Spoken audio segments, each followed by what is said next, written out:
ગુજરાતના બોટાદ જિલ્લાના પાડિયાદ પોલીસ મથક વિસ્તારમાંથી માનવતાને હચમચાવી દેનારી એક અત્યંત કરુણ અને ગંભીર ઘટના સામે આવી છે, જ્યાં 70 વર્ષના એક નરાધમ વૃદ્ધે 14 વર્ષની માસૂમ સગીરા પર વારંવાર દુષ્કર્મ આચર્યું હતું. સગીરાને પેટમાં દુખાવો ઉપડતા સમગ્ર ભાંડો ફૂટ્યો હતો. હોસ્પિટલમાં કિશોરીએ બાળકને જન્મ આપતા જ સમગ્ર પંથકમાં હાહાકાર મચી ગયો છે. આ શર્મસાર ઘટના બાદ રાજ્યમાં મહિલા સુરક્ષાનો મુદ્દો રાજકારણમાં ગરમાયું છે. ગુજરાત પ્રદેશ મહિલા કોંગ્રેસના પ્રમુખ ગીતાબેન પટેલ હોસ્પિટલ પહોંચી પીડિતાની મુલાકાત લીધી અને રાજ્યના શિક્ષણ મંત્રી રીવાબા જાડેજાના મહિલાઓ સંપૂર્ણ સુરક્ષિત છે વાળા નિવેદન પર આક્રોશ વ્યક્ત કર્યો હતો. કોંગ્રેસે આ ઘટનાને તાકીને સરકારની નારી સુરક્ષાની વાતો પર સવાલ ઉઠાવ્યા છે. પોલીસે આરોપી વૃદ્ધની તાત્કાલિક ધરપકડ કરી જેલ હવાલે કર્યો છે, પરંતુ આ ઘટનાએ રાજ્યની કાયદા વ્યવસ્થા અને મહિલા સુરક્ષાની સ્થિતિ સામે ગંભીર સવાલો ઊભા કર્યા છે. પ્રાપ્ત માહિતી અનુસાર બોટાદના એક ગામના રહેવાસી અર્જણ ખોડાભાઈ ચાવડા નામના વૃદ્ધે ગામની એક 14 વર્ષીય કિશોરીને પોતાની હવસનો શિકાર બનાવી હતી. પિતાને મારી નાખવાની ધમકી આપી તેના પર વારંવાર દુષ્કર્મ આચર્યું હતું. તાજેતરમાં કિશોરીને અચાનક દુખાવો ઉપડતા તેને તાત્કાલિક હોસ્પિટલ ખાતે ખસેડવામાં આવી હતી, જ્યાં તેણે એક બાળકને જન્મ આપ્યો હતો. નવજાત બાળકને વધુ સારવાર માટે ભાવનગર ખાતે ખસેડવામાં આવ્યો છે. આ ઘટના બાદ પરિવારજનોએ સમગ્ર હકીકત પોલીસને જણાવી હતી. સગીરાના વાલીઓએ ગત 1 ડિસેમ્બર 2025ના રોજ પાડિયાદ પોલીસ મથકમાં 70 વર્ષીય આરોપી અર્જણ ખોડાભાઈ ચાવડા વિરુદ્ધ દુષ્કર્મની ગંભીર ફરિયાદ નોંધાવી હતી. ફરિયાદના આધારે પાડિયાદ પોલીસે તાત્કાલિક કાર્યવાહી હાથ ધરીને બીજા દિવસે એટલે કે 2 ડિસેમ્બર 2025ના રોજ આરોપીની ધરપકડ કરી કાયદેસરની કાર્યવાહી હાથ ધરી તેને જેલ હવાલે કર્યો હતો. ગઈકાલે રાત્રે આ કરુણ ઘટનાની જાણ થતાં ગુજરાત પ્રદેશ મહિલા કોંગ્રેસના અધ્યક્ષ ગીતાબેન પટેલ, બોટાદ જિલ્લા મહિલા કોંગ્રેસ પ્રમુખ ગીતાબેન પરમાર સહિત અન્ય મહિલા કાર્યકરો બોટાદની હોસ્પિટલ ખાતે દોડી આવ્યા હતા અને કિશોરી તેમજ તેના પરિવારોની મુલાકાત લીધી હતી. ત્યારબાદ જિલ્લા પોલીસ વડાની મુલાકાત કરી હતી અને આરોપીને જાહેરમાં ફાંસી જેવી સજા કરવાની તેમજ આવા કૃત્ય આગળના સમયમાં કોઈ ન કરે તેવી દાખલારૂપી સજા થાય તેવી માંગ કરી હતી. આજે પાડિયાદ પોલીસ સ્ટેશન ખાતે બીએનએસની વિવિધ કલમો તથા પોક્સોની વિવિધ કલમો હેઠળ આ જે ઘટના છે તેમાં ગુનો દાખલ કરવામાં આવ્યો છે. જે બનાવની વિગત જોઈએ તો આ જે સગીર ભોગ બનનાર છે તેના દ્વારા બાળકને જન્મ આપવામાં આવ્યો હોય તેવી હકીકત પોલીસ સમક્ષ આવી હતી. આથી બનાવની ગંભીરતાને ધ્યાને લઈ અને તારીખ 1/12ના રોજ આ ગુનો છે તે દાખલ કરવામાં આવ્યો હતો. ત્યારબાદ આ ગુનાની તપાસ છે તે પાડિયાદ પોલીસ ઇન્સ્પેક્ટર છે તે ચલાવી રહેલ છે. આ ગામે જે આરોપી છે તે આરોપીની પણ ધરપકડ કરવામાં આવી છે અને તેના વિરુદ્ધ પુરાવા એકત્રિત કરવાની પ્રક્રિયા પણ શરૂ છે. એટલા લાંબા સમય બાદ આ પ્રકારની જે કહી શકાય બાળકના જન્મ સુધી કોઈ ફરિયાદ ન નોંધાય તેને લઈ કેવા પ્રકારની કાર્યવાહી અથવા તો કેવી તપાસ ચાલી રહી છે?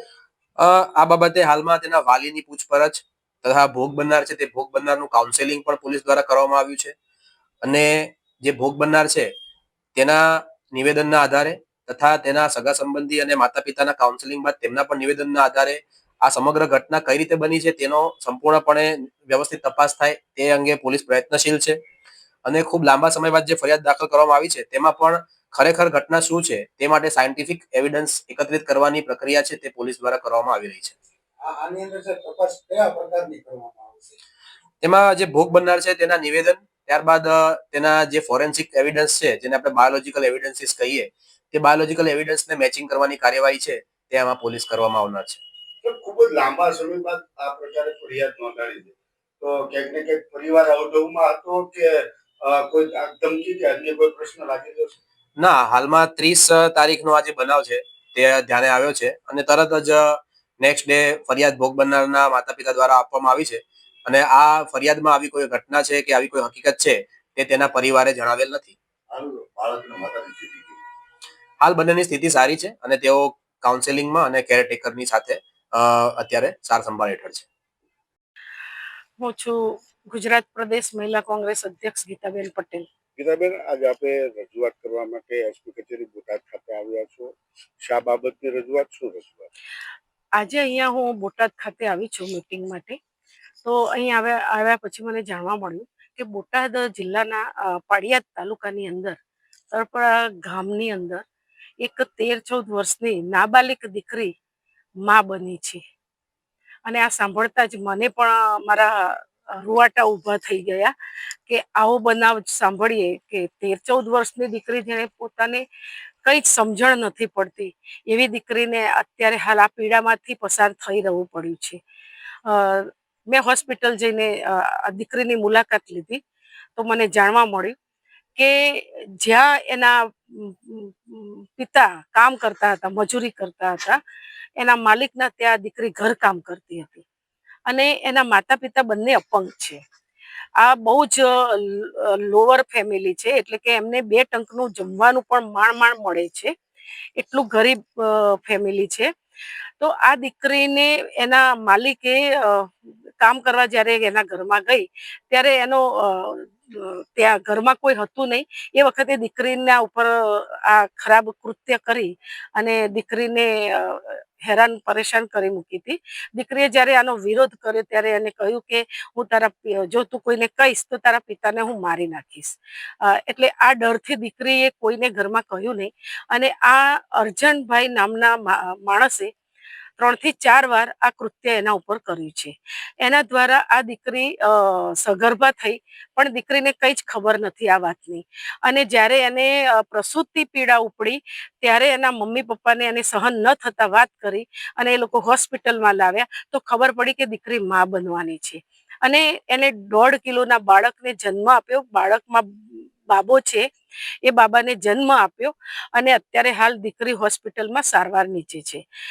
એની મુલાકાત દરમિયાન મને એમ થયું કે આ દીકરીને થોડુંક ન્યાય મળે, એને રક્ષણ પૂરું થાય અને એના ગરીબ પરિવારમાંથી આવતી હોવાથી દીકરીને પોષણયુક્ત ખોરાકની જરૂર છે, એની સારવારની સારી જરૂર છે. તો એની રજૂઆત માટે અમે એસપી સાહેબને રજૂઆત કરવા માટે આવ્યા.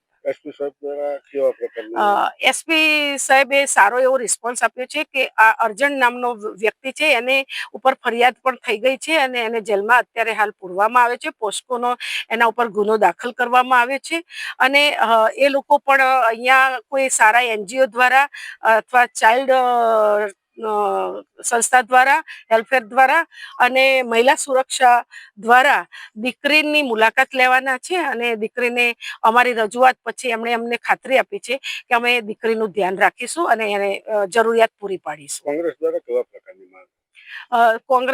મહિલા કોંગ્રેસ દ્વારા અમારી માંગ છે કે હવે તો એ ફરિયાદ થઈ ગઈ છે એટલે કોર્ટ અને આ સરકાર પાસે અમારી માંગ છે કે આવા ગુનેગારોને કડક નહીં પણ ફાંસીની સજા હોવી જોઈએ.